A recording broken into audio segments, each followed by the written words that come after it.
ucapan syukur Tuhan, karena kasih setia Tuhan yang begitu luar biasa dalam hidup kami.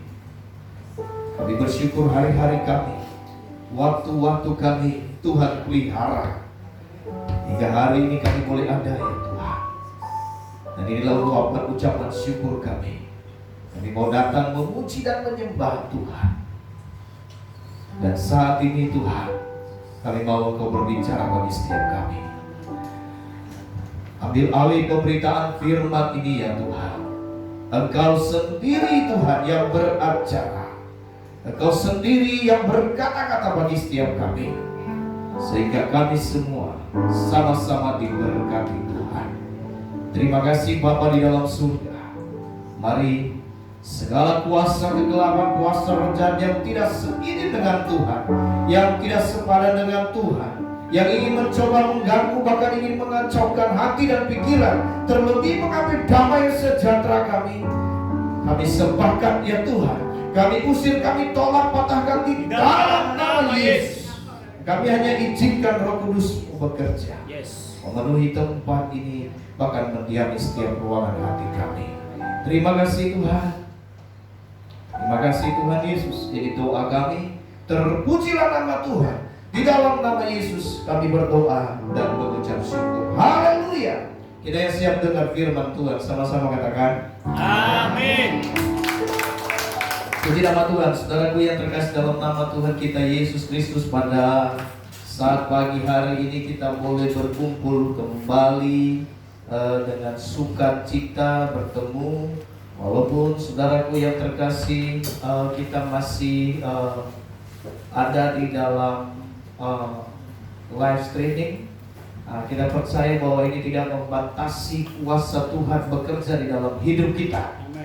Ya, jadi saudaraku yang terkasih dalam nama Tuhan, masa-masa ini adalah masa-masa di mana kita mulai beradaptasi dengan yang namanya, kalau istilahnya pemerintah berkata kita akan mulai beradaptasi di dalam dunia new normal, ya, new normal. Kalau kemarin sudah abnormal, ya, dan sekarang kita masuk kepada new normal, ya.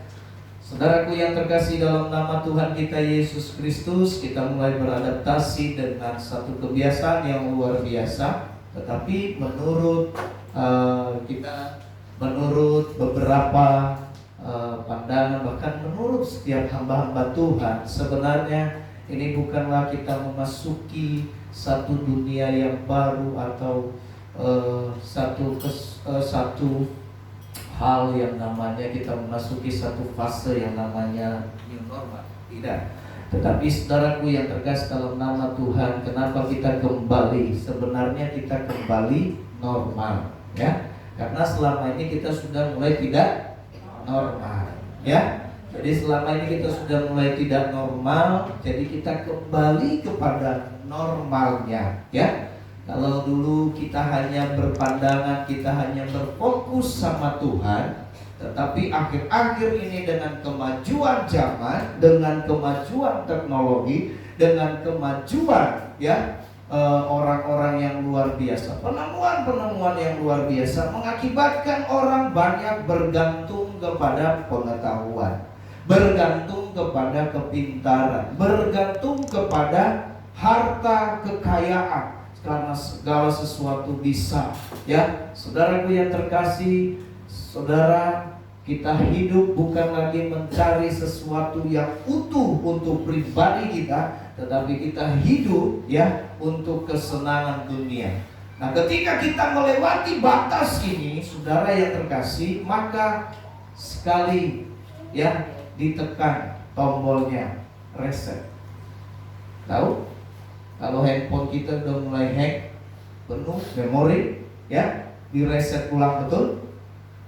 Pernah gak handphone kita itu di reset kembali ke pengaturan awal, ya? Ketika di reset kembali kosong semua, ya, kosong semua, dimulai, ya, kepada sesuatu yang baru, ya. Tapi apakah ia berubah? Apakah handphone kita sudah berubah? Baru? Dah. dalamnya diperbaharui. Pikiran kita diperbaharui. Ya. Jadi saudaraku yang terkasih dalam nama Tuhan, kalau selama ini kita sudah terbiasa, kalau dulu ya kita lakukan, kita belajar tentang kebenaran firman Tuhan, kita taat, ya, mulai terkikis, iman kita dulu kuat, ya. Masih ingat pertama ketika kita ikut Tuhan, ketika kita bertobat, wow, luar biasa sekali pertobatan kita, ya. Di mana ada ibadah kita ke sana, betul? Ya, di mana ada KKR, ayo rame-rame. Kenapa? Karena baru bertobat, cinta mula-mula. Tetapi lama-lama cinta mula-mula itu semakin lama semakin pudar, ya. Semakin lama semakin pudar. Sehingga apa? Bukan lagi prioritas mencari Tuhan, tapi prioritas kita mencari kehidupan kita yang sesaat. Sehingga lama-lama kita tinggalkan Tuhan. Lalu Tuhan bilang apa? Itukah yang kamu banggakan? Plus, ya. Corona ini kecil sekali, ya. Tapi ia mampu mengubah dunia. Amin. Ya. Ia mampu mengubah situasi. Ia mampu membuat ulang. Makanya kalau kita bilang ini semua adalah seizin Tuhan. Ada media bilang begini, ya. Ada media bilang hashtagnya lawan COVID. Ya. Kalau buat kita sekarang ini nggak usah lawan, mendingan kita cegah. Kalau kita lawan, kita nggak tahu di mana dia kan. Ya, usah lawan lah. Ya, mendingan kita cegah saja, ya, cegah COVID. Kalau kita lawan, kalau orang kita lawan kan gitu, betul lah. Ini kita nggak kelihatan, dia juga kita nggak lihat. Kalau kita lihat dia, kita lawan, ya kan, sampai titik darah penghabisan, ya. Jadi saudara, saya paling setuju kalau misalnya kita bisa cegah, ya. Lalu kemudian sekarang memasuki new normal ini, ya, ada lagi hashtag berkata damai dengan corona. Kenapa harus berdamai? Damai dengan Tuhan, ya, berdamai dengan Tuhan. Makanya beberapa bulan, saudara, sampai saat ini kita tetap aja masih ada di rumah, aktivitas masih belum. Nah, kita mulai, ya. Kita berdoa, memang kita berdoa untuk sampai bulan Juli, ya, semua bisa kembali. Kalau semuanya bisa kembali berjalan sesuai, tapi dengan protokol. Kenapa dibilang normal? Karena selama ini, ya, kebiasaan kita dulu, orang tua kita dulu itu sudah mulai hilang. Nah, kita kepada sekarang ini kebiasaan kita sudah hilang. Cuci tangan sebelum makan hilang, ya. Sekarang boro-boro, ya, dikit-dikit cuci tangan. Makan gak makan cuci tangan. Dari mana-mana pulang, ya, mandi. Saya bingung. Kalau 5 kali kamu keluar, 5 kali mandi, 5 kali ganti baju, habis tuh baju sehari. Ya, saudara yang terkasih dalam nama Tuhan, ya. Kadang-kadang istri saya bilang, kamu udah pulang, kamu ketemu orang gak tadi? Sepertinya sih enggak, saya bilang. Lah, di jalanan dia lewat doang, kan gak ketemu, gak ngobrol, kan gitu. Karena kalau ngobrol harus mandi, tapi kalau gak ngobrol gak apa-apa, ya. Kecuali gak ketemu orang, pasti ketemu orang, ya, seperti itu. Jadi saudaraku yang terkasih dalam nama Tuhan, kita masuk kembali menjadi normal, ya.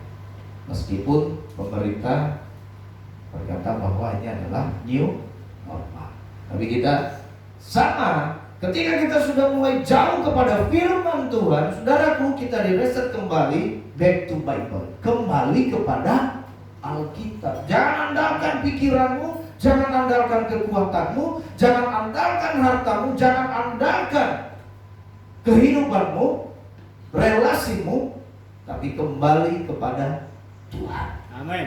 Kembali kepada Pencipta. Ya, makanya tidak jarang saudaraku yang terkasih dalam nama Tuhan, di dalam kekristenan, ketika kita sudah mulai jauh dari Tuhan, maka Tuhan sentil sedikit. Kalau nggak bisa juga mempan disentil, dicetik loh.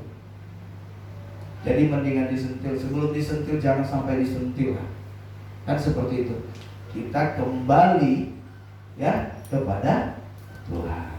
Kalau kita jalan di jalanan Tuhan, lewat dikit, Tuhan bilang terus masuk lagi kita ke jalanannya Tuhan.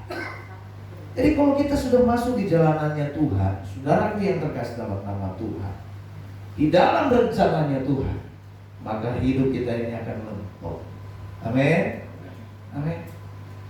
Jadi hari ini saudaraku yang terkasih dalam nama Tuhan, di mana memasuki bulan Juni, ya, tahap adaptasi kita ini luar biasa sekali. Jadi sekali lagi saya katakan, kita back to Bible, kehidupan kita kembali di awal, bahwa kita benar-benar menjaga yang namanya kebersihan.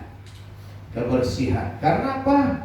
Karena kita sudah rusak polusi udara. Makanya Anda disuruh pakai masker. Kemana-mana harus pakai masker. Karena kita nggak tahu udara kita yang sudah berpolusi. Nah, ini menjadi kesiapan kita untuk hidup lebih baik. Amin. Nah, saudara, di bulan Juni ini kita masih berbicara tentang yang namanya ketekunan. Ketekunan, saudara, bulan Mei kita berbicara tentang ketekunan. Bulan Juli kita berbicara tentang ketekunan. Di dalam renungan kita setiap pagi kita berbicara tentang ketaatan. Ketekunan, saudaraku yang terkasih dalam nama Tuhan, ya. Orang yang tekun itu pasti ia harus memiliki kesabaran. Betul? Orang yang nggak punya kesabaran nggak tekun namanya. Tapi kalau dia tekun, kenapa dia harus punya kesabaran? Kalau misalnya dia gagal, dia emosi, dia panas, nggak tercapai, maka itu nggak bisa dibilang tekun. Jadi ketekunan, orang yang tekun itu harus punya kesabaran. Kesabaran, orang yang tekun, saudara, harus punya yang namanya ketaatan. Kalau dia nggak pernah taat, bagaimana dia bisa mencapai hasil? Jadi meskipun dia tekun, contohnya untuk mengejar, tapi kalau dia tidak taat, pasti gagal. Makanya ketika orang punya ketekunan, ia harus sabar, ia harus tetap taat di jalan yang Tuhan sudah berikan. Amin. Maka ia sampai kepada tujuan. Tapi kalau dia nggak punya ketaatan, saudara, maka ini putus di tengah jalan. Maka itu saudaraku yang terkasih dalam nama Tuhan, karena kita tahu bahwa ketekunan, ya, ketika kita tekun, maka kita akan memperoleh yang namanya janji-janji Tuhan. Ya. Jadi ini satu hal yang berkesinambungan atau satu hal yang tidak dapat dipisahkan. Semua ini, ketekunan tidak dapat juga dipisahkan dari iman. Kenapa dia tekun? Karena dia tahu, karena dia percaya. Betul? Kenapa kita tekun mencari Tuhan? Karena kita tahu, ya, bahwa di dalam Dia ada jawaban. Amin. Amin. Nah, untuk mendapatkan itu kita harus punya kesabaran. Mungkin kita sudah berdoa, ya, tapi jawaban Tuhan belum ada. Doakan terus. Makanya di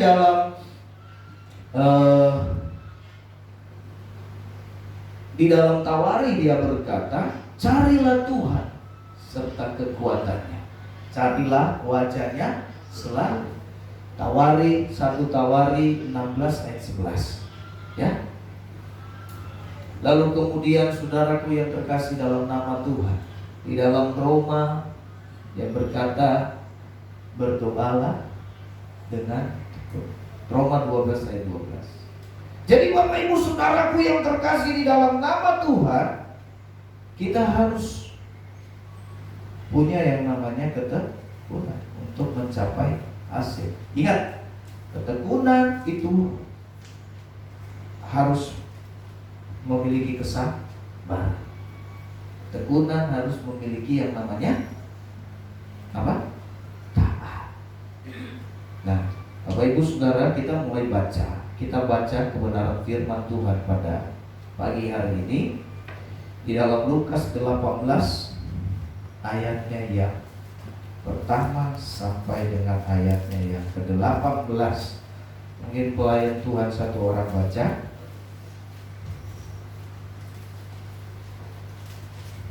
Ya, Yohan.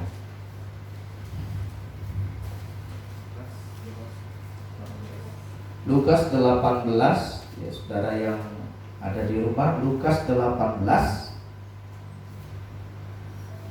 ayatnya yang pertama sampai dengan ayatnya yang ke-8.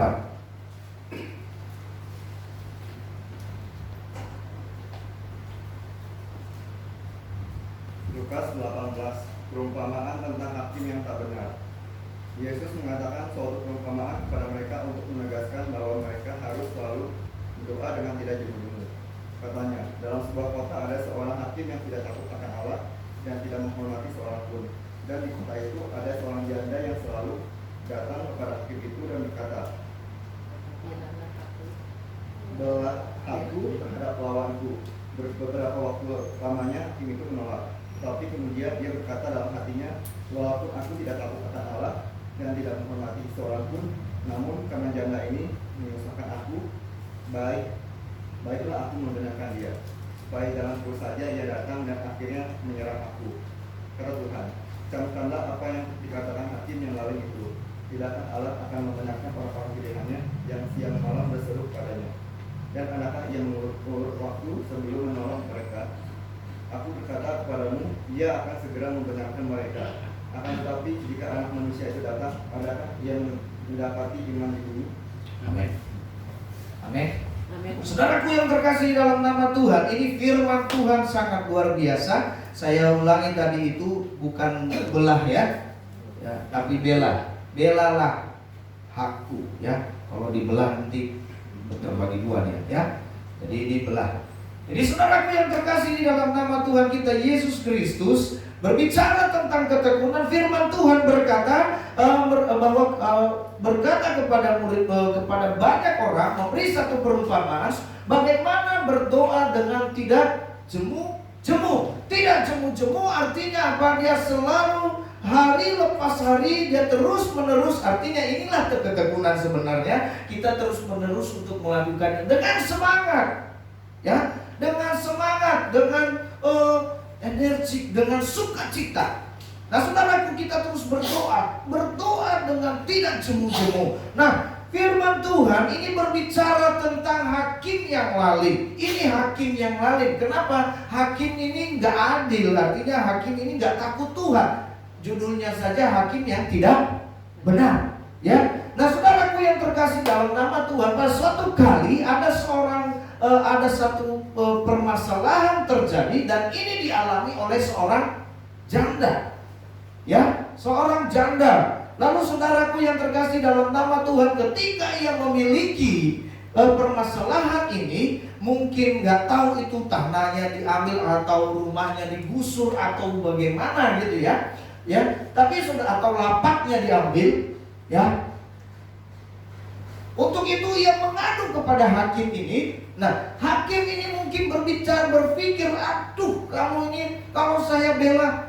Lihat sendiri kalau hakim takut akan Tuhan. Dia berkata begini, kamu ini, aduh, bagaimana bisa saya bilang ada duitnya nggak? Betul nggak? Ya dipikirin dulu, mau bayar berapa? Ini hakim luar biasa kan? Itu, apalagi kalau misalnya dalam situasi korupsi dan Ya, saudaraku yang terkasih dalam nama Tuhan, tentunya dia tidak mau membantu orang ini. Kenapa? Orang ini nggak punya duit kok. Ngapain susah? Ngapain susah layani orang ini? Ngapain susah juga hadapi orang ini? Ya mati-mati aja lah. Udah miskin kan, contohnya seperti begitu. Apa yang harus dibela? Duit juga dia nggak punya. Mau bayar berapa? Kan seperti itu.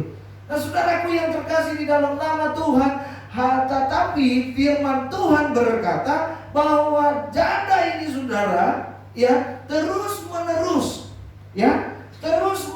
datang untuk memohon kepada hakim ini supaya haknya dibela. Ya, supaya haknya dibela. Nah, satu kali saudaraku yang terkasih dalam nama Tuhan, dia datang lagi, ya. Mungkin alasannya hakim ini tidak ada di rumah, ketika ketok pintu bilang aja nggak ada, ya kan seperti begitu. Kadang-kadang kita seperti itu juga ya. Ya, kadang-kadang saudaraku yang terkasih dalam nama Tuhan, tapi saya percaya bahwa di jemaat, ya semua kita tidak ada ya seperti hakim ini. Amin. Amin. Ya, kita semua kalau ada orang datang sama kita mau bilang, oh saya ada, gitu ya. Kalau memang kita ada, ya jangan bilang ada. Oh tuh Pak Gembala datang bilang aja saya nggak ada ya. Ya, aduh. Terus kalau dilihat motor saya, suara motor saya standar di depan, aduh dia lagi. Hormat deh. Nah gitu ya. Nah saudaraku yang terkasih dalam nama Tuhan, ini yang terjadi pada suatu kali. Janda ini terus menerus meminta kepada hakim ini. Lalu saudara, apa yang terjadi? Hakim ini mulai berpikir, ini janda nyusahin. Ya, teleponin, dulu nggak ada telepon ya. Di jalan dicegat, di rumah pintu diketok. Waduh, nyusahin. Ini terjadi mungkin berbulan, ya. Tapi setiap hari janda ini datang untuk apa? Meminta kepada hakim ini supaya haknya dibela. Nah, saudaraku, akhirnya hakim ini berpikir, ini orang nyusahin. Baiklah, kalau memang begitu, mendingan saya jawab aja. Apa sih masalahnya? Ya udah, biar aja dah, benar aja lah. Ya kan, betul nggak? Lalu hakim ini mulai, dia berpikir begini, daripada dia menyusahkan saya, lalu kembali menyerah, mendingan saya benarin aja ini orang. Betul? Firman Tuhan berkata apa? Ya, dia bilang, baiklah aku membenarkan dia supaya jangan kembali dia menyerah aku. Nah firman Tuhan, Yesus berkata, camkanlah apa yang dikatakan hakim lalim itu. Ini hakim yang lalim yang tidak takut akan Tuhan. Dia berkata, meskipun aku tidak takut akan Tuhan, tapi janda ini menyusahkan aku terus. Ya sudahlah, biarinlah. Ya, saya benarkan saja dia. Akhirnya saudaraku, firman Tuhan berkata bahwa apa? Camkanlah apa yang dikatakan oleh hakim yang lalim itu. Lalu firman Tuhan berkata, tidakkah Allah akan membenarkan orang pilihannya yang siang malam berseru kepadanya. Amin. Nah, saudaraku yang terkasih dalam nama Tuhan, maka itu demikian juga kita. Ini adalah satu pertanda yang sangat luar biasa, satu firman Tuhan yang luar biasa Tuhan beri kepada kita. Kalau hari-hari ini kita sudah mulai lemah, kita sudah mulai lelah, kita sudah mulai capek, kita sudah mulai berkata bahwa tidak ada yang semuanya seperti mustahil, kita sudah mulai bosan untuk berdoa, kita sudah mulai tinggalkan doa kita sudah tidak lagi berdoa untuk hal-hal yang perlu untuk kita, karena kita berkata, nggak ada kan dijawab sama Tuhan. Tapi hari ini firman Tuhan berkata kepada kita, saudaraku yang terkasih dalam nama Tuhan, berdoa dengan tekun, maka engkau akan terima hasil. Amin. Amin. Demikian, saudaraku yang terkasih dalam nama Tuhan, ketika kita taat di hadapan Tuhan, ini dia berkata, sebagai orang percaya, kita harus tekun berdoa. Tekun. mencari Tuhan. Di mana kita mencari Tuhan? Tutup matamu, lipat tanganmu, berbicaralah. Ya, cari Tuhan. Makanya kita di rumah selama berbulan-bulan, ada kita nggak pelihara saat teduh? Ada nggak kita pelihara doa di rumah? Itu paling penting. Tuhan beri kita untuk kesempatan untuk mencari Dia, bukan memikirkan hari ini apa. Nah, ketika kita berdoa, karena di dalam Roma pasal 12 ayat 12, cuma satu orang baca. Dari Dedi. Roma 12 ayat 12.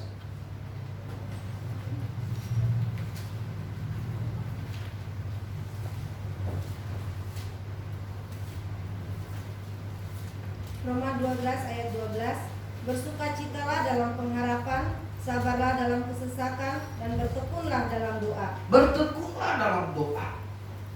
Ini bertekunlah dalam doa. Maka ketika kita bertekun, hasil yang kita terima yang pertama, firman Tuhan berkata hari ini kepada kita bahwa hasil yang pertama yang kita dapati ketika kita tekun berdoa meminta kepada Tuhan, firman Tuhan berkata begini, tidakkah Allah membenarkan orang-orang pilihannya siang dan malam berseru? Artinya apa? Kita dibenarkan di hadapan Tuhan. Amin. Kita dibenarkan ketika kita berdoa. Nah, ketika kau dibenarkan, saudaraku yang terkasih, maka doamu dijawab Tuhan. Ya.